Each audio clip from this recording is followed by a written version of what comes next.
தேலும் தவளையும். அது ஒரு அழகான காடு. அந்த காட்டுல கெட்ட சுபாவமுள்ள தேல் ஒண்ணு வாழ்ந்துகிட்டு வந்தது. அந்த காட்டின் நடுவுல ஒரு நீரோடை இருந்தது. அந்த தேலுக்கு இந்த கரையில இருந்து அந்த கரைக்கு போக வேண்டி இருந்தது.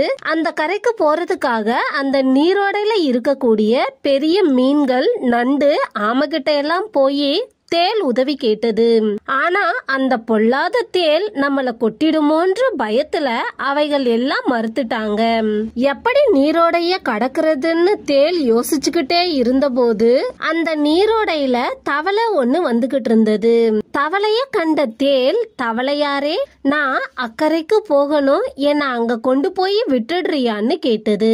நானும் அந்த கரைக்கு தானே போறேன், என் முதுகுல ஏறிக்கோங்க, உன்னை நான் அந்த கரையில விட்டுடுறேன்னுது தவளை.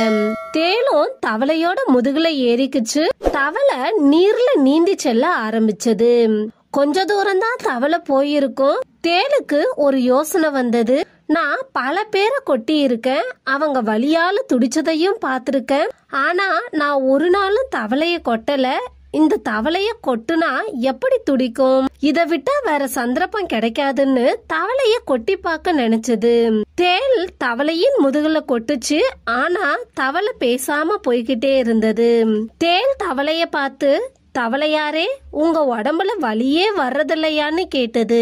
தேலோட கெட்ட எண்ணத்தை புரிஞ்சுக்காத தவளை, எனது முதுகு வளவளப்பா இருக்கு, அதனால எனக்கு அந்த இடத்துல வலியே வர்றதில்லைன்னு சொன்னது. ஆனா என் கழுத்து பக்கம் மென்மையா இருக்கும், இதுலதான் எனக்கு வலி, காயங்கள் ஏற்படும்னு சொன்னது தவளை.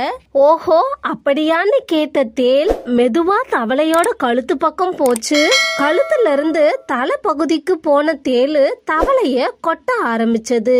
தேல் கொட்ட வர்றது தெரிஞ்சுக்கிட்ட தவளை தலைய தண்ணிக்குள்ள இழுத்துக்குச்சு. தேல் நீரோடையில விழுந்துருச்சு. தனக்கு உதவி செஞ்ச தவளைக்கு கேடு விளைவிக்க நினைச்ச தேலு தண்ணியில மூழ்கி போச்சு. தவளை கரையை நோக்கி நீந்தி சென்றது.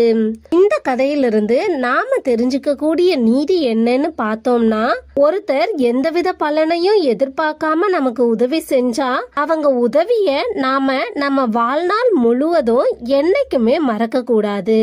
அவங்களுக்கு நன்றி உடையவராக நாம இருக்கணும்.